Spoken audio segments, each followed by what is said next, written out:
everybody, and welcome back to the Digital Artcast. This is our first episode without Gordon. It is I, Colin. Gordon is actually probably asleep right now, but that's no fault of his because it's the middle of the night where he is in Scotland. So with him gone, I can do whatever I want now. Today we got the amazing Matt Rhodes here for an interview, so thanks right off the bat to Matt for giving up some of his time to do that for us. Oh, well, thanks for having me. No problemo. So first off, do you want to give us maybe a little bit of quick background on who you are and what you do? Maybe, how do you start off? What's your history in the industry, that kind of thing? For sure, yeah. Well, right now I'm a lead concept artist at the game developer called BioWare. And Right. I've been with them now for the time of this recording, 11 years or so. Wow, holy. That's awesome. Yeah, in concept art field, I'm an old man already. That's but true, no, actually. Concept art hasn't been around for, that long compared to other, fields and stuff. It's really evolved in the last decade. It's Yeah. changed into a whole different animal. Mm-hmm. So, have you worked for any other developers other than BioWare, or is that the only one? No, actually, it's been BioWare straight out of school. It's a little hard to peg down sometimes how long I've been there because I started as an intern Right, cool. in between my third and fourth year, and then I signed on after I graduated. Interesting. So, where did you go to art school? I went to art school at the Alberta College of Art and Design in Calgary. Mm-hmm. And how was it there? Did they have like an internship program to sort of, shuttle you off to a studio? They didn't have an official intern program. It ended up being well. First of all, I really like the school. I'm quite fond of it. They had a great program, Mm-hmm. and still do. I was recently visiting. But at the time there were a few ACAD alumni working for BioWare, and while they were working on Jade Empire, they needed some extra help, and so they came down to look at portfolios and ask around. And so they hadn't ever actually done an intern before, or at least an art intern. So I was kind of the first one to do that. Wow, so paving new ground there. Shit. Yeah. So did you start on Jade Empire? That's like way back. Yeah, that was the first project that I was involved in. Man, and what were you doing on Jade Empire?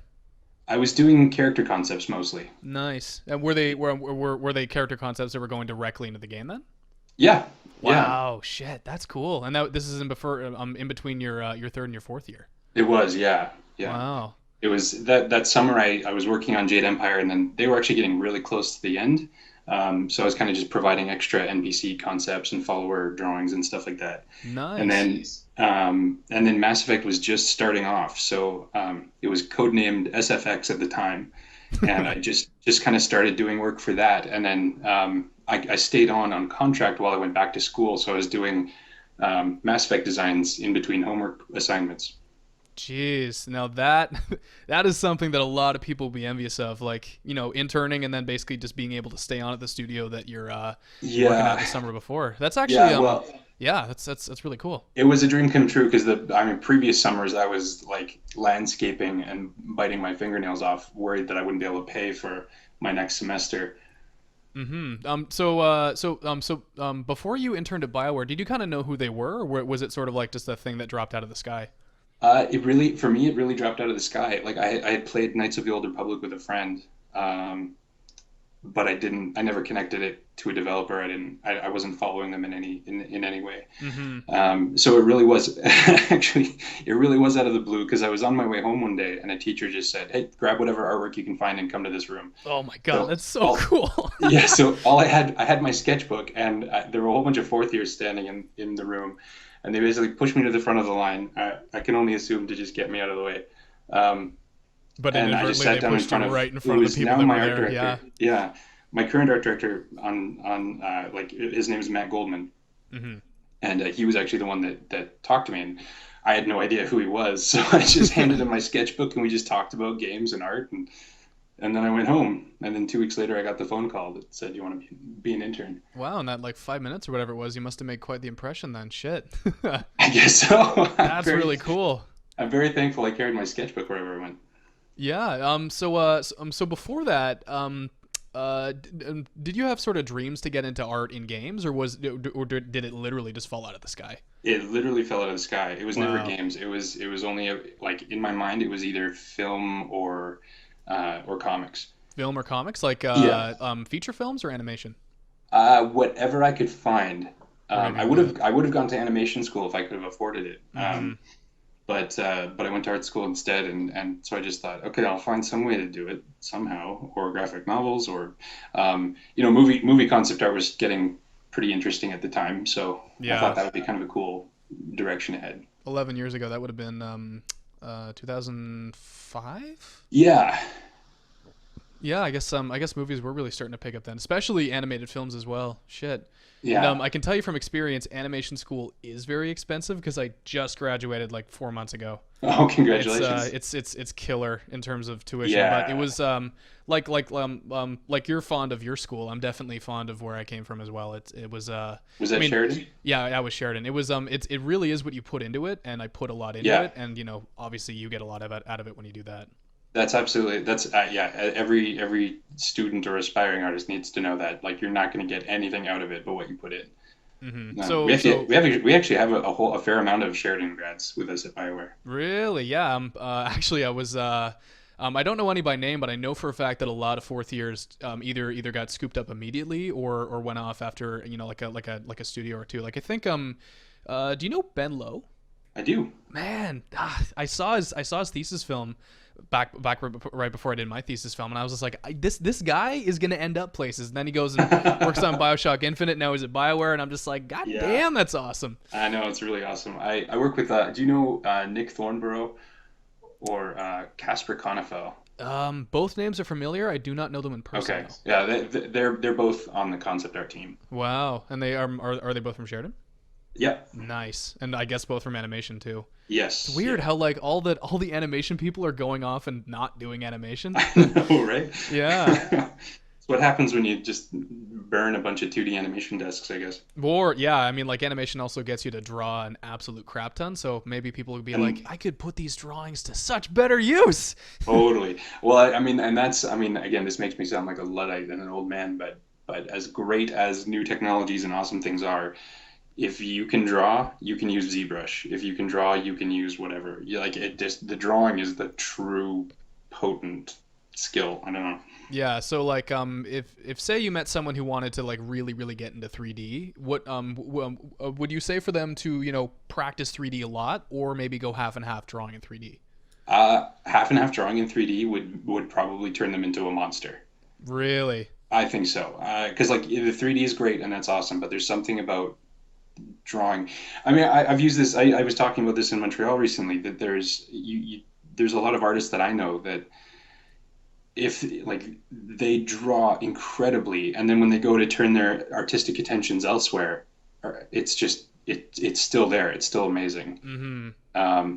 I mean, you look at just even some of the 3D artists on our project, some of the great ones. You look at their own personal work and their own paintings, their own drawings, and they're incredible. I And just think they're clearly still doing drawings and paintings on their own. It's not yeah. just 3D. I'm convinced, and this sounds a little tinfoil hat, but I'm convinced that drawing is an immutable skill. Mm-hmm. Something you That just it's can't go without if you want to work in the industry. yeah, it's like the core skill. It's like such a fundamental. You can't break it down into any of its any more parts, and if you can do it, it applies to almost everything. Yeah, like I don't know if it's my training or my own experience, but I completely agree with that. And Yeah. even the people I'm working for now, I work for Elliott Animation in Toronto, and I've sort of gotten to be pretty good buds with the guy who runs the studio, George Elliott, and he's just like, dude, it's all about drawing. Like, draw those ellipses. Don't just Photoshop them. Like you really got to get Yeah. those drawing skills down. And even if you think you have it down, you don't. You just keep going. Oh yeah, it's infuriatingly unlike bicycle riding. Yeah. Like you do forget. Yeah, that's totally true. You can pick up a bicycle after. I mean, I'm not even close to 30, but after like 30 years, or a guitar, and you should be able to more or less remember, at least enough to get by. But Yeah. yeah, you go without drawing for even a week, and it's like, what the hell? I'm like, Oh yeah. 5 years back. Exactly. Yeah. Horrifying. Yeah, it's kind of terrifying how you have to just constantly keep up with it no matter what. It's just like physical exercise. Yep. Yeah. Exactly. It's much closer to that than it is to a skill, a weird muscle memory skill like bicycle riding. Yeah. So sort of moving forward at BioWare, how many projects have you been involved with there? Let's see. Okay, Jet Empire, Mass 1, 2, 3, Inquisition, Dragon Age 2. That's 6 that are public, and then about 3 projects that didn't work out. So about 9, Interesting. Wow, holy. 9 all told, 6 real ones. And also with a lot of the same people. Yeah, yeah. Well, and that's one of the great things about being around the same place for so long. It has been with a lot of the same people, and like even still, I'm working with a team that's been around forever. So Yeah. So, geez, and have you also sort of like switched roles as you sort of continued through your 11 years there, or were you mostly just on the art team, concept art team? I think I've just figured out more about what the role means. Right. Because I mean, honestly, I'm very thankful. I never try to take it for granted that I got to join the company doing what I wanted to do. Like Mm-hmm. I came in as a concept artist, and that was exactly what I have always dreamed of doing. Wow. Yeah, you really lucked Um, out in that case. absolutely. And so I think over the last 10 years, it's just been a matter of figuring out what that means and trying to find out the best way to do it.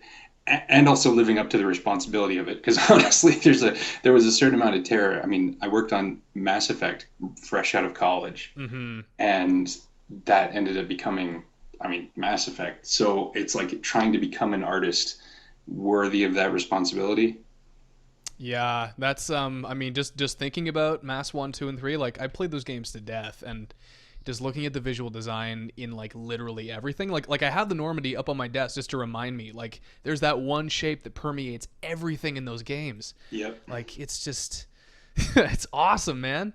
So Yeah. so out of all those projects that you were involved with, either the ones that went through, the ones that didn't, was there any one particular one that you thought, was the most rewarding or your favorite, or were they all sort of more or less the same on that scale? Oh, Dragon Age Inquisition. Definitely. Oh, Yeah, really? absolutely. Not even close. Honestly, so far it has been like the highlight of my career. Really? And why was that? It was kind of a perfect storm of reasons. First, it was for years I had been begging for them to put all of the concept artists in the same room. BioWare's kind of built like the building we're in is kind of like a drywall submarine. Like it's a lot of little offices down long hallways. Oh, okay, cool. It's not a very open plan space. So I've been begging, like, put us all together, let us all kind of feed off each other because we'd been kind of separated for whatever reason. Right. And so Inquisition, we finally all got everybody together in the same room, and the creativity it was like static walking in. It was great. You just look over your shoulder and suddenly you're inspired, and people were egging each other on, and um, Nice. so that was great. We also had like our art director on that project, Matt Goldman. I just really admire him. I think as an art director, he's kind of what I would aspire to be if I ever decide I want to head down that path. Hmm. In that he really he trusts his team and he defends his team, so he lets us get weird, and then he defends our weirdness against the rest of the project. Interesting. Wow, that's awesome. So like in putting all the artists at BioWare together in a room, you guys kind of became greater than the sum of your parts then?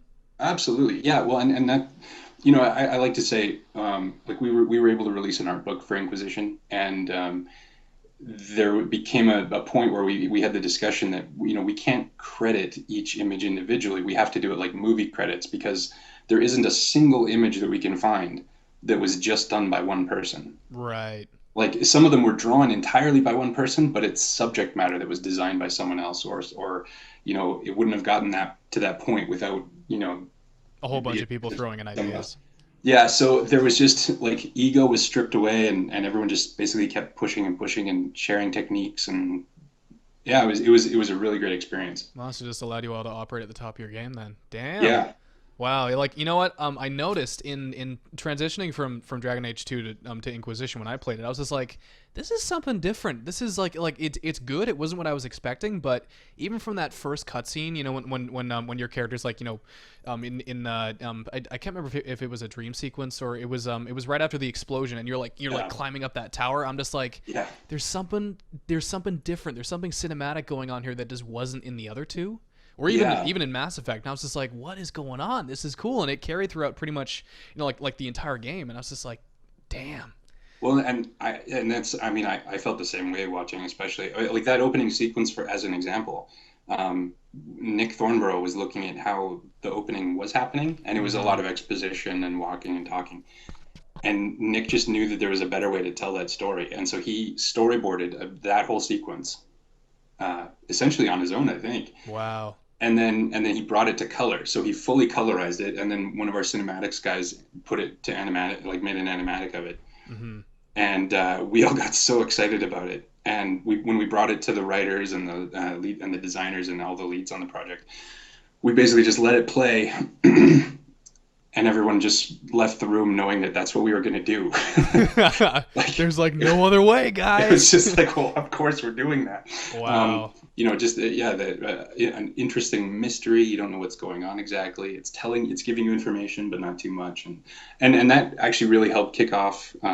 We did a lot more storyboarding for that game, really than ever before. So we spent you guys were probably a kind of treating good it more 6 months for where at least 3 or 4 concept artists were doing just storyboards. Wow. Holy. Is that something typical that would happen on another project, or are you guys mostly focusing on actual design? For the most part, just design. Wow. Most storyboard stuff would be done by cinematic artists, and then only a few of them that feel comfortable with it. Hmm. Um, but this time around, we kind of just we were able to buy ourselves the time. That was another thing that made the project really great, was that we had originally been working on an expansion for Dragon Age 2, Hmm. and then when we decided to switch over to the Frostbite engine, we decided to just basically cut our losses, like just start a new game, start the next game, the next full game. But Right. all of that stuff we'd done for the expansion was still relevant. Gotcha. Story And wise as well. story-wise, it was mostly, and with the writers were very helpful. Like they basically wrote a lot of that stuff into the story, and so basically it bought us about, I don't know, 5 or 6 months worth of concept art time. Wow. Yeah. Which I guess probably made a huge difference too. It really did. Well, and that's why we were able to get like the tarot cards for the menu systems, and Those were um, beautiful. I was just like, man, like again, just going above and beyond in that particular game compared to, I mean, like the last two were fantastic, but yeah. well, and I like to say too, like Dragon Age 2 was the sketch, and Inquisition was the execution. Right. Like because the art direction in Dragon Age 2, like it was a different art director. It was a lot of a lot of different artists on that team. So it is definitely a change. But it was like, we just weren't able to completely execute what we wanted to on Dragon Age 2. Inquisition was finally being able to take that model that we knew worked and give it all the attention and the love and the time, and the Frostbite engine, frankly, that Right. Yeah, it did make a shows way huge better. difference. Yeah. Definitely. Wow. So other than BioWare, you haven't been involved with any other studios? No. Any like outside work or freelance work or nothing like Yeah, that? I just recently was able to do cut like 3 variant covers for Marvel, Oh wow. which was kind of a dream come true. Oh That yeah, was, that's true. I saw that. Actually, my friend pointed one of them out to me. It was the one where like Old Man, Iron Man, and Cap and everybody. yeah, yeah. Nice. Yeah, I was like, damn, Matt's really good at Marvel covers. Like, if concept Well, art thank ever you. just like turns over, you could just instantly go into another field, and they'd be like, "Where the hell have you been?" Well, that's encouraging. Yeah, Yeah. hopefully it never comes to that. But I mean, it is true. I mean, it was a dream come true. I was joking with my wife that Marvel has now given me more money than I've given them, which Wow. is kind of a nice a nice turning point there. One of your like one of the things that'd be like Star Wars just suddenly, I don't know, like giving me a little bit of work and then paying for all of the merch I've ever bought in my whole life. Right? Yeah, exactly. Man. So that was pretty cool. But and aside from that, there've been a few little side projects here and there, and things Mhm. like that. But And I but wanted to ask you about the ILM project because I've been following your work since like literally the end of high school, which for me is like 5-6 years ago. But that project in particular, a friend at work showed it to me, and I was just like, okay, I know who this is, but this is ridiculous. This is so good. oh, thank you. Like being a huge Star Wars fan, and obviously you are too. Like knowing Oh about yeah, knowing about the Hidden Fortress, some of the like the backstory of how the films were made, being able to yeah. really feed into that project. Do you want to talk a little about the ILM thing? Sure, yeah. Well, that was it kind of came at a perfect time. I have 2 kids, and they're now kind of at the age where they actually go to bed. Right. So I've been able to get some actual time to make art again. I was sitting at my desk, um, in that familiar state of, okay, what should I draw? Like, I don't want to do another study. I need to actually apply it to something. Hmm. And then pop up comes the ILM Art Challenge on ArtStation. And so I just thought, all right, sure, I'll sign up for this. And then having no idea how much work it would actually be. Did you know what you were getting into? I had no idea. Oh man. But it was cool. I mean, for the first ones go in, you realize like, wow, there's like 3,000 people or more that are 4,000 actually. And there 4,000. was like 200 at the end. So I was just like, man, that's like a 5.7 survivor rate or Yeah, it's something like crazy. that. Yeah. It's really crazy. But I just thought that would be great. I haven't really tried drawing Star Wars. I mean, Star Wars is fundamental. It's like mental architecture for all of us at this point. Yeah. But I've never tried to draw it. And the one thing I loved about the first challenge was that it was having to draw only stuff that already existed. Like, don't invent characters, don't invent locations. Like, you use only material that's there. And it really kind of forced you to try to like absorb the aesthetic as much as possible. No designing whatsoever. Yeah. Yeah. On my own personal side, I made it to the end of the first, but I was just Okay. like, I'm getting used to a full-time job. I'm right out of school. I can't handle Yeah. both. Like Oh no, for sure. a lot of people, including people that could have won, eventually just had to drop out because like, yeah. In Yeah. fact, I was having an argument with some people at work. I was just like, man, Matt should have won, and like most people were like, yep, and one guy was just like, but yeah, like everyone was like, you just absolutely knocked it out of the park on that one. Oh, well, So thank you. That's encouraging. like how many hours was that, in total to Well, produce all that stuff? that's a good question. Each piece for them, I probably put in at least 6 hours. Jeez. Um, so that's probably, yeah, I don't know, times, how many were there? A dozen, many hours. It was a long time, but I mean, it was spread out. The whole contest kind of was spread out throughout the summer. Like you'd have, the one challenge was just basically two images, and they gave you almost like a week and a half for each one. So it ends up being, if you manage your time, it wasn't too bad. But Yeah. I totally understand why people were dropping out, and actually that really upped the terror factor. Because for anyone that doesn't know, this contest was run where you couldn't see anybody else that was in it. So as far as you were concerned, it was just you and ILM. Yeah. And so And you and a also couldn't number. post on social media, so like you Yeah, pretty much can't show anything until the end and get feedback on anything ex- whatsoever. exactly. So occasionally, when a really talented artist would have to drop out, and you'd see some of their work, it's like, oh shit! You realize like there are sharks in the water. Dead sharks, but sharks. Well, yeah, it's like, well, if they're dropping out, who's still in? Like this is Yeah. terrifying. People are Yeah, getting picked off, but I mean, like they're sort of getting picked off by their own, schedules or timelines and whatnot. yeah. Yeah. Shit. Yeah, like that challenge sort of convinced me. Seeing you finish and being like, wow. Like I wouldn't have won. I wouldn't even come close. I wouldn't have gotten an honorable mention. But just seeing what you did just convinced me. Like if I start a challenge like that, or even have an interest in one, I'm never giving up. Like I will Yeah, make the good. time from now on. Absolutely. Well, and honestly, like I'm very like I'm really honored and humbled by the honorable mention. Like that to me, I've been glowing ever since. It's huge. It feels like a bit too much. But I think just on Too a much personal or level, not enough. I think on a personal note, like it just to have actually finished this, like I'm really thrilled. It showed me just personally what I'm capable of. Like I really tried on this thing, so I'm glad it Yeah. went far. But I think it's more encouragement to just like try more things, finish more things, try new subject matter, Yeah, and then definitely. looking at some of the winners, like the first and second, third place, it's like, oh damn, okay, now I got to work even Yeah, so it's harder. motivation sort of pushing you and pulling you too. Exactly. Nice. So yeah, that sounds like it was a crazy experience for you. Jeez. So moving on, sort of back to your stuff at BioWare. And you said you were a lead concept artist. Yeah. So how does that differ from a position like the actual art director and the concept artists that are under you? Sure. I like to say they basically just needed a point of contact. Right. Um, so that's essentially that's the sum of it for the most part. If someone needs to come talk to the concept art group as a whole, they can come to just one person, and I can kind of filter it that way.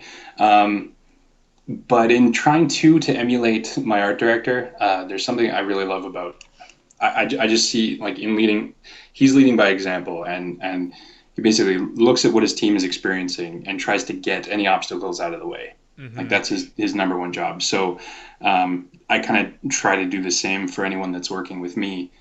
Just in any concept art job, there's just a million requests that come through that are, it's just the normal stuff that comes through. It's like we need 10 chairs, we need, 4 goblets. What does a place setting look like? Yeah. What do torches look like in this environment? Like it's not the awesome glamorous, design a main character, design a dragon, design all this cool stuff. Just design a really, really good looking box. Yeah, yeah. But I mean, like honestly, one of the things I'm the most proud of on Inquisition, is, for example, and this I feel is like what a lead should be doing. So I'm thankful I had the opportunity to try it. Was those tarot cards were coming in and they were looking beautiful. Mm, Casper Conifel, Ramil Sunga, and Nick Thornborough in particular were just knocking them out of the park. yeah. I did a few of them, but I realized like mine just did not have the same level of charm that theirs had. That they just had this knack for it. So for 2 months, I tried to take on all of the just typical kind of drudge work, Mm-hmm. because I'm able to work fairly quickly. That's kind of one of the skills I bring to the table. Um, and so I was able to quickly kind of churn through and essentially play defense so that they could just pour all their love into those things. Right. So And you were basically taking some of their workload so they could really, really nail those things. Because like yeah, you see those yeah. tarot cards all the time in the game. Oh yeah, Like every load exactly. screen, you can like shuffle through them. It's fucking cool. Totally. And so every time a new one would be finished, it would just, if I'm getting tired or frustrated or exhausted, a new one would come in and it just, that's why I'm doing awesome. Okay, totally worth it. So in that case, I think as a lead, that's like one of those things that you can do is you should know your team and recognize, who can do what and try to provide opportunities for an artist to really excel at whatever it is that their gifts are. Interesting. Okay, cool. That But that that, it's that that's totally something I wouldn't have expected. But yeah, it's awesome. it's also kind of Bioware was smart in that they realized pretty early on that they kept promoting people out of their abilities. Um, Okay. so they created like management streams and tech streams. So as you get promoted, you could either become a people person, a people manager, or you could become a technical. You could get technically promoted. That's kind of the path that I've chosen. Like if I were to become an art director, I would be drawing way less. Right. And you sort of do not want to do that. You want to keep drawing no matter what. Yeah, for the foreseeable future, I want to be at my desk drawing. Mm-hmm. So being a lead concept artist is kind of the highest point that I can still be doing that. Right. And so just kind of continuing in that vein, me and my art director work really well together. So we're just trying to hold this pattern of art director and lead concept artist, and just I go out and I draw whatever needs to get drawn, Mm-hmm. and he's able to kind of manage how that gets translated to the rest of the team. Interesting. Okay, cool. Wow, that's a distinction that is definitely news to me, which is really really good to sort of file away. And for everyone else who's listening too, I get all these little tidbits about what concept art actually is and all the little nuances and stuff, and even Yeah, studio to studio it's different. And I'm just like, yeah, wow, this is such an awesome field. totally. I mean, Yeah, I'm working visual development in an animation studio, so it's okay. kind of similar, but it's also a Yeah. lot smaller scale too. Right, so you're doing a lot of different subject matter. Like literally everything. Okay. Like, Yeah. are you doing like within a production? So, what kind of stuff are you working on right now? So right now the studio itself is working on a couple of Nickelodeon shows, and I actually don't know if I can mention what they are, but Okay, Nickelodeon, so a fair lot enough. cartoonier, Sure. and then sort of in the back drawer we're doing a lot of development on original shows that will eventually be coming out of the studio. So we want to Cool. Okay. basically fund them ourselves, and some of them are like detailed and like semi realistic enough to look like Star Wars concept art, and then some of Nice. it is just like some of the most cartoony stuff I've ever seen. And like I come from the side of things kind of like you actually, where like the more sort of DreamWorks end of animation, where Yeah. it's a little not realistic, but it's sort of it's in between that and cartoony. And Yeah. like Yeah. I'm really stretching what I can do by attempting simpler stuff, and it's harder than it sounds. Oh man, that would. Yeah. Well, like trying to switch up your style, that's gotta just be a massive Massive change. Yeah, it sort of just it basically requires you to just sort of walk off the edge of the plank and just take the plunge and just Yeah. friggin' do it. And if you don't, if it doesn't really work out, then like that's okay because you can pass it on to like we got another I think one or two people in development now because it's kind of a growing thing ever since I got there. One of the interns who was going to go back to Sheridan for fourth year ended up just staying on at the studio because he's like, I need money and they think I can do it and everyone's telling me to, so I'm going to stay. And that's Yeah. friggin' awesome for him because not only does he get to miss out on, I don't even know how much animation is per year now, but like he also just gets to get into the industry earlier, Yeah. Well, which is really awesome for him too. Actually, kind of reminds me of you, except you went back to school. yeah.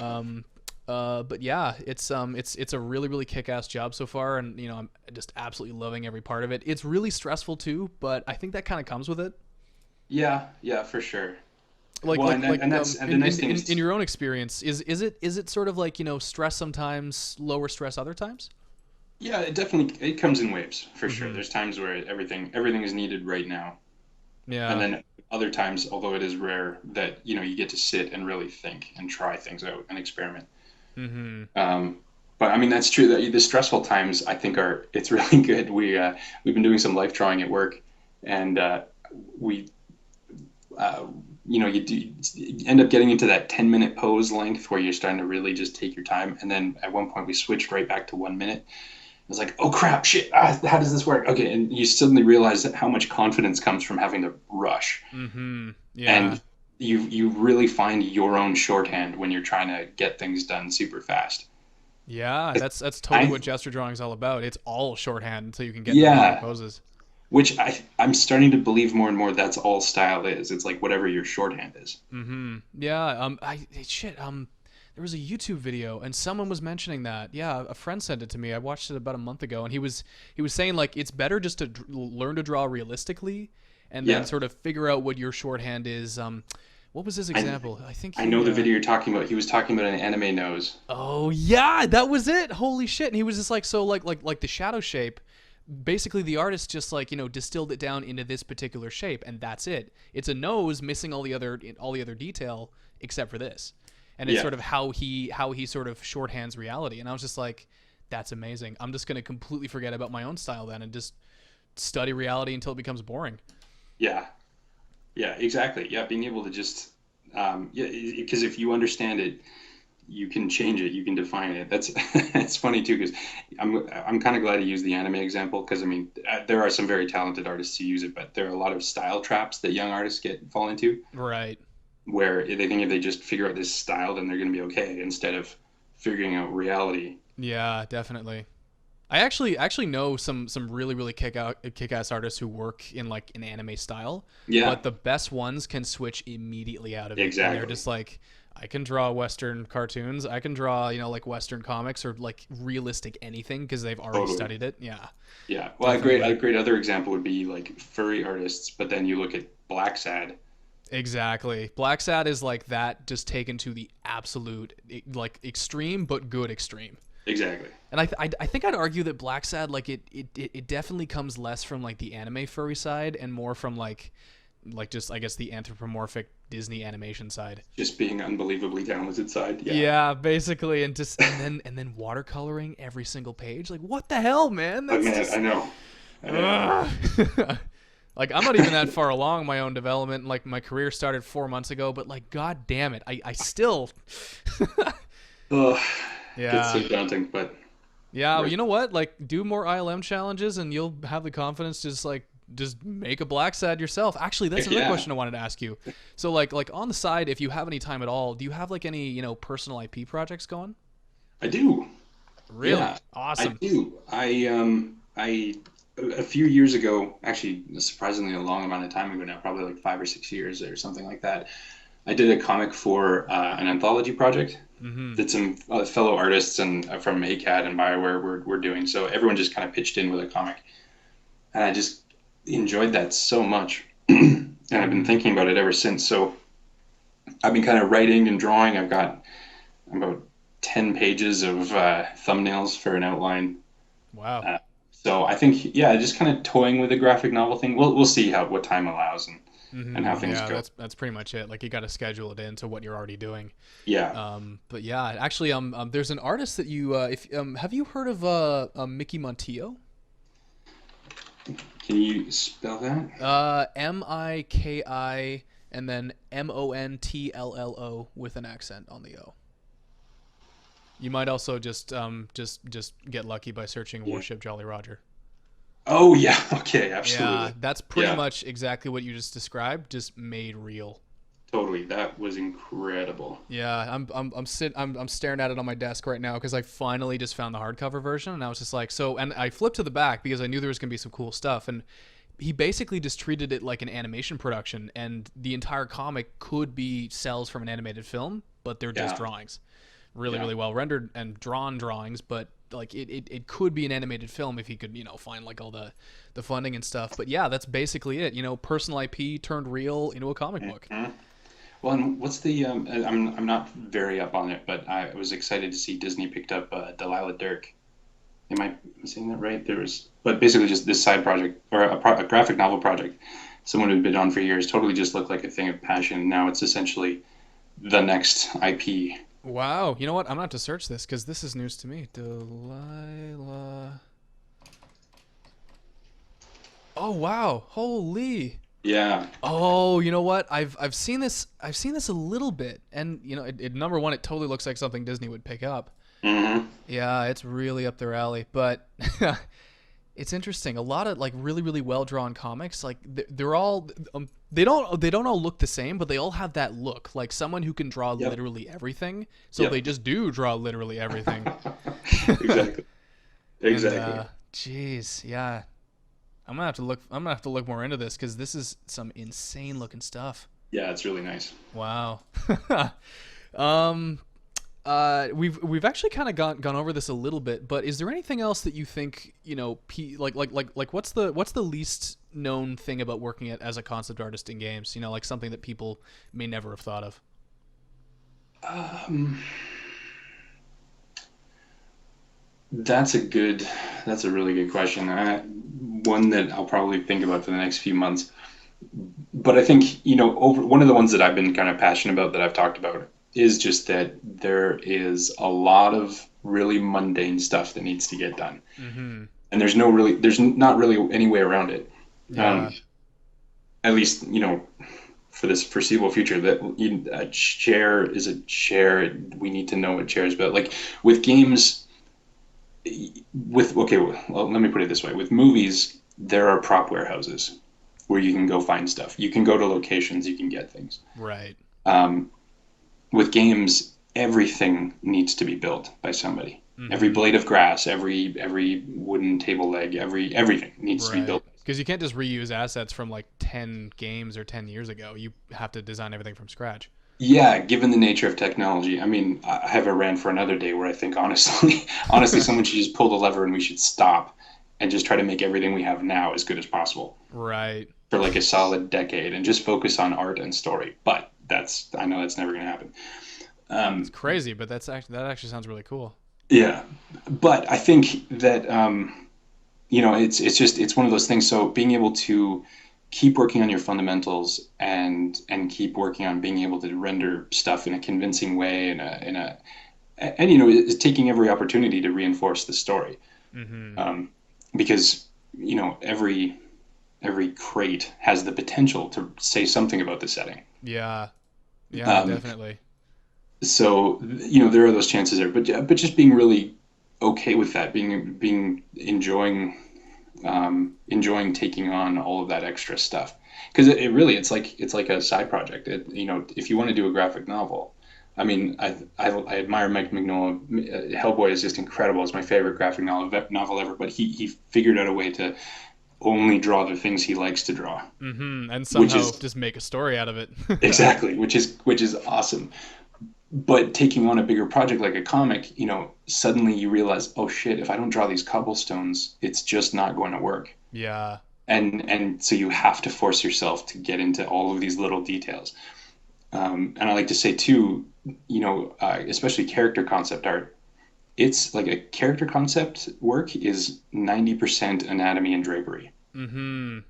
So if you don't understand anatomy, and you don't have a really solid foundation of being able to render drapery, then all you're left with is made up space foam stuff. Like, it just, there's not True, much yeah, left. definitely. Because yeah, even if a character is wearing like like a Mass Effect bodysuit, there's still materials that you got to figure out to go over that, and they don't wear that suit 100% of the time. Exactly. Yeah, and something like Inquisition, literally everyone is wearing some form of drapery, usually with Exactly. armor over top of it. But yeah, shit. And I'm guessing that requires just a ton of continuous research before you even start designing. Yep. Yep. Constant. Because like we were saying at the start, it falls out of you like a sieve, so you need to keep filling it back up. Right. Like when you're sort of like let's say just given a new concept or something to design, or maybe even at the start of a project, how much time do you have for research versus actually producing stuff to be sent off and modeled? Um, there isn't really a set time, and it's not like we're restricted where we can't do any of it. So it really is whatever you feel comfortable giving yourself. Right. There are times when I know there's like a big thing to attempt. I've now done this a couple of times. I'll just go down to the public library for a day, and I'll just pull out a pile of books that's half as tall as me, Mm-hmm. and I'll just go in with my camera and just start gathering whatever I can. Mm-hmm. And then that day is usually worth about 4 months of research at least. Wow. Shit. And like getting books as opposed to just googling stuff. Is there a definite benefit to going to an actual book on a subject and getting? Oh, doesn't even compare. Yeah, that's what I was Honestly, thinking. the internet is still useless compared to that. Well, I mean, okay, not useless, but you look at, like, if for something to be on the internet, it has to be scanned by somebody, and then you have to trust that they're labeling it and making it findable, um, and that it's not just a picture of someone's cat or penis or whatever. Right.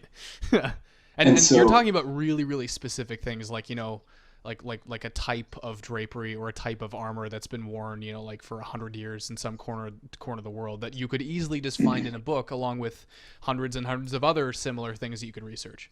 yeah, well, because if you're looking for, I mean, let's say we'll go with armor. There's a Right. particular kind of armor that you're looking for.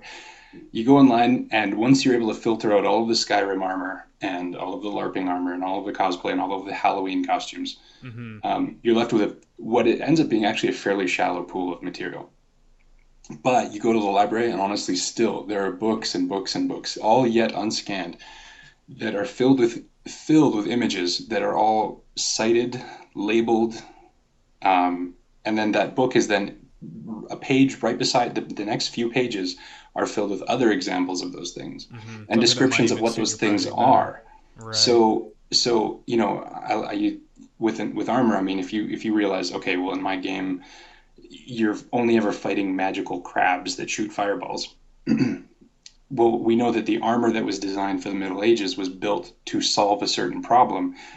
So if we reverse engineer it based on our problem, we'll come up with something else. Right. And so having that deeper understanding of stuff that you can get with, I find much more easily, much more cleanly with books. It just gives you that deeper understanding and cool other options and just the potential for discovery. Because even I'd say, like, I go looking for one thing, and I probably on my way grab 10 other books on other things that just happen to grab my eye. Mm-hmm. Like, Google's algorithms are getting great, but they're still nowhere near Yeah, it's true. And like I've powerful. noticed in like researching for my own design projects, Google kind of drops off after about 5 minutes of looking, and you're just like, this is the same stuff, or at least like the same pictures of or different pictures of the same stuff, and it's just like, Oh all right. man, I watched Snow White and the Huntsman. Mm-hmm. That movie is my reference folder. Really? Like, you just from a few years ago, and it's the reference folder of a few other artists I know. Like, there were just almost every interesting thing from that film. It's like, oh yeah, I have that shot. Wow, I was that know good? Like that's I actually haven't seen it. I gave it a miss, but I will definitely check it out now. no, well, I'm not saying this in a really great way. I mean, like, that Snow White and the Huntsman was like watching Google image search the movie. Oh, okay, Um, cool. Just like the because good side of Google image search. Well, because it's like, we all have that picture of the artist that sculpted the gold sculpture of the blanket Right. over the figure, and there were all these little like different little animals in there, different pieces of costume that like, I've seen that before, I've seen that before, I've seen that before. It was like very much just skimming the surface of what Google image searches can give you from reference, and then just putting all that in your movie. Skimming the surface of what could have been if they'd researched a little more then. Yeah, like if they had, it just felt like, I don't know, just too familiar territory watching that. Right. Because Which it's is why, like I it's mean, like that's like everything I've oh, I get it now. So it's like everything I've already seen, everything I've already studied. Great. yeah, like I have that picture of that butterfly, Mm-hmm. and they put it in. I know what they're referencing here. I know what that is. I know what that texture is from. It just, yeah, it gets really familiar. Mm-hmm. Which is why it's another thing I like about working with the art director I'm with right now, Matt Goldman, where he's just very much about going as far back as you can get. Yeah. So a lot of our references, we don't like talking about movies from the last 50 years. Like we try to go back farther. And if we're looking at artwork, we're trying to go way back. Like the Northern Renaissance is something we talk about a lot for Dragon Age. Mm-hmm. Just because, I don't know, you just get farther and farther back before it's been kind of chewed up and regurgitated by artists. Yeah, that's true because like once you've referenced one thing and then another artist either references your work or what you reference, like it definitely I guess pays to go a little bit farther back. You're totally right. Yeah. Huh. And I say this knowing I'm not that great at it yet. Like this is still something I'm totally trying to push myself into. Yeah, but you're working on it when a lot of people just aren't, and they're just creating like the same stuff over and over again. Actually, I saw this trailer for this movie. I think it's coming out of Russia, but I could be wrong. And it's basically the Russian version of the Avengers. And I was Yeah, just like, yeah, oh my god, this is concept art. The movie. It was yes. like every concept of like every generic concept of anything you've ever seen. It was in that trailer, and I was just like, this is just worth watching for the laughs. Like Totally. it's gonna be awesome because like obviously people got paid to work on it, but I'm just gonna be like, I've seen all of this. It's I guess Yeah, it's the same thing as Snow White and the Huntsman, except it's concept art, not just everything you've seen on yes. Google. Huh. Yeah, that's exactly it. Yeah. Wow. I'm still gonna watch the hell out of it. It looks that looks way too much fun. Yeah, it's like it's like oh man, there's a lot of really really good bad movies, but like legitimately good bad movies out there. Like there was that knockoff of the Terminator that came out of I think it was Bollywood. Yep. Oh Yep. God, like I actually watched that like a couple months ago a couple times with different people just to see the reactions, and everyone loved it. It was Yep. oh man, it was just over the top to the point of just absolute stupidity, and it was Isn't this great though? I mean, this is one of the things that I was talking about with some artists when I was again back in Montreal, and saying how I just love it when artists are working and trying their hardest to be who they are, mm-hmm. and to, like, as an artist, just work on your fundamentals so that whatever your style is, whatever your voice is, we get to hear it, because we don't need a million ArtStation clones, or whatever, like people who just have the same thing all trying to be the same artists. Because you look at, like, we wouldn't get Bollywood Terminator or Russian Avengers with a Yeah. bear head. It's like we want the we want everyone's voice. Yeah, man, we should like in the YouTube notes of this podcast, I'm gonna have to put clips of that stuff up because people are gonna be like, Oh what are yeah, they yeah. talking about? I want to see this.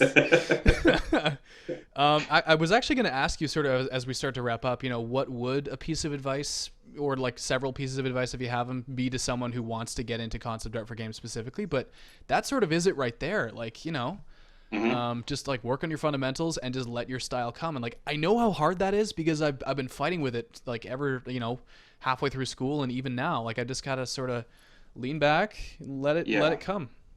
But Well, is there anything else you might want to I say to I someone? want to be able to say this. I haven't tried saying this before, so I don't know if I hope it's not at risk of sounding egotistical, because I don't That's want it to okay. sound like It's it. fine. But that was like one of my big goals with the ILM challenge, was just do what I like to do. hmm I know, yeah, I have all the Star Wars art books. I see Star Wars concept art. I see, like, James Klein and Dylan Cole and all their stuff online. I see it. I know what's going on. But I just wanted to try not to emulate that, but just to do what I do and just see what happens. Yeah. And the cool thing was an honorable mention out of it. That's awesome. Like what came through the Matt Rhodes pipe in that project was like people really liked it. So you're on the right track. Yeah, people have been sending me some nice messages. So I just think it just goes for myself. It really reinforces what I've come to believe is just, we all want to see, like, just do what you do. And we all want to see it. Yeah, and you know what? Like I said this before, but I'll say it again. Seeing your stuff on the ILM project and just seeing a guy like you who draws the way you do, working as a concept artist, which is what I eventually want to do. Like, that's friggin' awesome. The fact that you don't have to, beautifully, realistically render everything. You can get away with just drawing the way you want to draw, and it just works. Like, that's awesome. Actually, one last question I had, which I've asked some other people, but I'll ask you too because I'm assuming the answer is going to be similar. When you're working on a project, how much sort of line drawing versus legit either photo bashing or like hand painted stuff do you really have to worry about doing? Yeah, well, it thankfully doesn't end up being very much photo bashing or realistic stuff. I still will do it. Sometimes just either because we're specifically sending things out to an outsourcing studio that really needs that level of specificity, or it just as something that we know is going to just especially be shown more and more to people wearing suits, right? That have a harder time translating it. But I think for the most part too, one thing I say is that concept art has to be like 50% conversation. Both you talking to the people who need the stuff before you start drawing. Like you need to know what you're drawing before you get started. Right. Which sounds obvious, but it's amazing how many artists just start drawing. Yeah, I'm guilty of that. Yeah, oh, me too. But then too, taking your image and going and bringing it to the people who are building it and talking them through it and kind of explaining it. Like that's one thing. It is kind of weird. I get the style thing a lot because my stuff is simple and okay, DreamWorks comparisons, Disney comparisons, I get it for sure. I'll own it. Which is absolutely not a bad thing, by the way. Like that's like I'm thrilled by it. I gotta say I grew up aspiring to be that, so that works. But I think too it comes with like I'm drawing blueprints for people. I'm trying to be very specific so that 3D model builders don't have to try to come up with this stuff out of the blue. Like VEG looks really cool in concept art, but it doesn't help the people who have to work on it. And so it's just kind of it's not like I'm trying to be all styly. It's just that's just how you do things. Yeah, it just to make things as clear as possible to the people. Like it is literally just blueprints. And so I think while I may not render stuff a lot, I'm being very specific about what has to be built. I'm drawing what has to be built by people, and I'm going and making sure that they don't have any questions, or if they do, they're perfectly free to come ask me. But we do a lot of stuff. It's easy enough now once you build up relationships with artists. Like if you point an arrow at something and throw in a picture of a leather jacket or something and say, kind of like this, they'll sort of know what you're talking about. Be like, okay, cool, let's move on. Yeah, because to me, the absolutely most important thing in the design hierarchy by far is shape. And so you can establish that with line. You don't need to render out exactly how cracked this, corduroy pant is, whatever else like that. It's the shape of the thing that is the most important. Right. You could just take a picture of some cracked corduroy pants and then just put it up next to your line drawing. Slap it on. That's great. But yeah, so I think it's just a matter of, and then that helps me, design 10 things instead of rendering one. Wow. That's really, really good to think about. And that is definitely something that I did not know about concept art, and other people probably don't know either. So concept art is 50% communication, not just in like talking, but communicating as clearly as possible with your artistic ideas as well, or what you're designing. Yeah, exactly. Cool. Oh shit. Man, this has been amazing, dude. Great interview. I'm really, really happy we did this.